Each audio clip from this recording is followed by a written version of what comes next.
Dios me lo bendiga a todos. Jayanca Televisión, estamos en el aire. Hoy es un día bastante especial. Tenemos en la parte técnica el ingeniero Jorge Luis Purizaca Ruiz, quien les habla Juan Sandoval. Hoy día Jorge nos acompaña aquí en el CEI. Vamos a hablar temas bastante importantes, lo que se viene desarrollando semana tras semana, domingo tras domingo. Hoy vamos a hablar con, hazte un resumen de tu séptima palabra. Hablemos de Jesús el Cristo. Bueno, buen día, Juancito. La semana pasada expusimos el séptimo programa que estaba relacionado con que Jesús sería el heredero del reino de David, y eso Dios lo hizo 1000 años antes de su cumplimiento. ¿Qué cosa vimos ahí? Que Dios lo tiene todo planificado. Después de el reinado o gobierno de las naciones que empezó con Nabucodonosor, está terminando con la democracia y las dictaduras. Se viene el reino de Cristo. Eso es lo que al final dijimos. Se viene el reino eterno del Señor Jesucristo. ¿Cuál es el nombre de la séptima profecía concerniente al Redentor, tanto en su promesa como en su cumplimiento? Bueno, la séptima profecía es su lugar de nacimiento.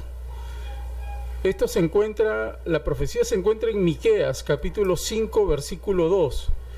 Pero tú, Belén, Efrata, pequeña para estar entre las familias de Judá, de ti saldrá el que será Señor en Israel, y sus salidas son desde el principio, desde los días de la eternidad. El cumplimiento está en San Mateo capítulo 2, versículo 1, cuando Jesús nació en Belén de Judea, en días del rey Herodes, vinieron del oriente a Jerusalén unos magos. Ahora, en la cita de Lucas, capítulo 2, versículo 4, Lucas, capítulo 2, versículo 4 al 7, dice: y José subió de Galilea, de la ciudad de Nazaret, a Judea, a la ciudad de David, que se llama Belén, por cuanto era de la casa y familia de David, para ser empadronado por María, su mujer, desposada con él, la cual estaba encinta. Y aconteció que estando ellos allí, se cumplieron los días de su alumbramiento, y dio a luz a su hijo primogénito, y lo envió en pañales, y lo acostó en un pesebre, porque no había lugar para ellos en el mesón. Cumplimiento. ¿Cuáles son las palabras más importantes de esta séptima profecía? Las palabras más importantes de esta profecía la vamos a relacionar específicamente con el lugar de nacimiento. El lugar de nacimiento es Belén. Entonces las palabras más importantes son Belén, Efrata y reinar. Primera de Juan, capítulo 4, versículo 9, dice: Dios envió a su Hijo unigénito al mundo. No significa que Dios envió a uno al mundo para pasar por su nacimiento en Belén. Vino a ser su Hijo. Ahora, Efrata, esta palabra derivada de una raíz que significa producir. Los evangelistas reconocieron en Belén el lugar del nacimiento del Mesías. Mateo capítulo 2, versículo 6 y Juan capítulo 7, versículo 42. Mateo 2:6 dice: y tú, Belén, de la tierra de Judá, ¿no eres la más pequeña entre los príncipes de Judá? Porque de ti saldrá un guiador que apacentará a mi pueblo Israel. Y Juan 7:42 dice, pregunta, ¿no dice la escritura que del linaje de David y de la aldea de Belén, de donde era David, ha de venir el Cristo? ¿Cuál es la interpretación de esta séptima profecía del Salvador? Ok. Me quedó una palabra, antes de contestarte, me quedó una palabra que es importantísima, que tiene que ver con reinar, que es una palabra en hebreo que se llama malak. Básicamente el término se refiere a cumplir las funciones de un gobernante en relación con sus súbditos. Ahora, el rey reinaba en calidad de representante sobre la tierra de Dios, al que le reconocía como el verdadero rey. También en Israel Dios era el rey. Vayamos a la pregunta que me acabas de hacer. ¿Cómo es que nosotros vamos a interpretar todo esto? Sencillamente la interpretación es muy simple. Dios estableció una profecía donde iba a nacer el Mesías.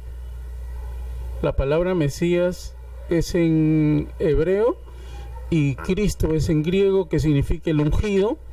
Entonces lo estableció y lo cumplió. La interpretación entonces es: Dios mira los detalles más importantes y nada, absolutamente nada se le escapa. ¿Hay alguna aplicación de las citas referenciales en esta séptima profecía de la primera venida de Jesús el Cristo? Claro, siempre hay una aplicación. Aquí la aplicación específicamente es que nada, absolutamente nada, se mueve sin la permisividad de Dios. Imaginemos el detalle. Dios estableciendo el lugar exacto donde iba a nacer el Mesías o el Cristo. Y eso significa que a Dios no se le pasa ningún detalle. Todo está sencillamente establecido, ¿no? Y muchas veces nosotros no nos damos cuenta de eso, ¿no? Pero hay que entender que a Dios no se le pasa nada. Todo lo tiene controlado. Y hasta en los más mínimos detalles está la presencia de Dios. Dios es Padre, Dios, porque Jesús decía, no, yo no soy bueno, el bueno es mi Padre, decía, referente que mañana se celebre en todo el mundo el Día del Padre. ¿Cuál es tu mensaje, Jorge? Bueno, es muy buena esa referencia que haces cuando él dice, eso se lo dijo el joven rico, porque el joven rico pensaba de que él había cumplido toda la ley, ¿no? Y entonces le dice, tú que eres bueno, ¿no? Y él dice, no, hay un solo bueno y eso es Dios, reconociendo al Padre, él ahí, ¿no? Entonces, el Padre no es exactamente como nosotros lo estamos entendiendo, ¿no? Porque nosotros entendemos la figura del Padre desde una posición horizontal. Y Dios es Padre porque es Padre de sus hijos. Y sus hijos los adopta Dios porque así lo establece la Escritura, son por adopción. Si uno le dice a Dios que Dios es su Padre, tiene que pasar por la fe de Jesús. Nadie que no haya recibido a Jesús y haya hecho un pacto con Dios no puede llamarle Padre, porque todos somos criaturas. No somos hijos hasta que pasamos por la fe de Jesús y adquirimos un compromiso hasta el final. Ese es un hijo. Entonces, pero Dios como creador, pero Dios como misericordioso, como Dios como ejecutor de la gracia, a todos nos da de su gracia.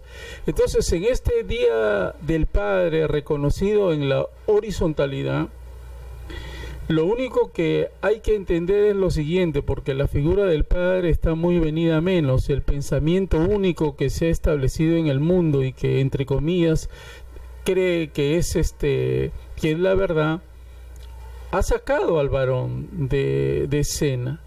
El varón prácticamente en la escena del pensamiento único es el malo, ¿no? Todo se le echa la culpa al varón y es todo lo contrario. El varón hay que entenderlo, y aquí se van a sorprender muchos.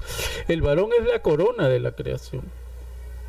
Dios, cuando crea a todos, todo crea al hombre como la corona de la creación. Todavía no estaba ahí la mujer, pero la corona de la creación, entiendan, es el varón, y la mujer sale del varón. Dice el relato que de la costilla del hombre salió la mujer. Y eso es verdad. Porque, mira, y con esto termino, el XX es la mujer, pero el XY es el varón. Entonces, ¿qué hubiese pasado si Dios hubiese creado la mujer? No hubiese podido sacarle de la costilla al varón, porque de un XX no puede sacar un XY. Pero sin embargo de un XY sí puede sacar un XX. Ahí está, hasta la propia ciencia humana, que tiene limitaciones, le da la gloria a Dios. Y en otras palabras, contribuye a decir, sí, es verdad, Dios sacó a la mujer del varón. Por eso es muy importante, el varón es la corona de la creación, es la cabeza del hogar, no porque el varón sea más que la mujer, sino sencillamente porque así Dios lo ha establecido. Entonces, yo le mando un gran mensaje al varón, que no se deje sorprender por este pensamiento único que existe en el mundo, porque más importante que ese pensamiento único y verdadero es lo que dice Dios.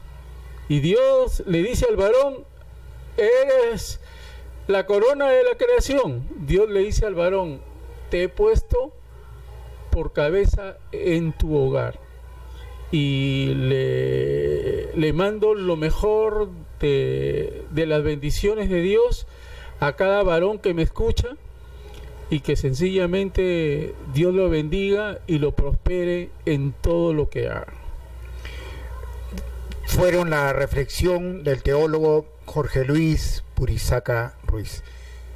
En nombre de Juan Sandoval, hasta la próxima, hasta el próximo domingo, que estamos nuevamente con ustedes. Gracias, buen día, bendiciones. Gracias, Juan. Amén.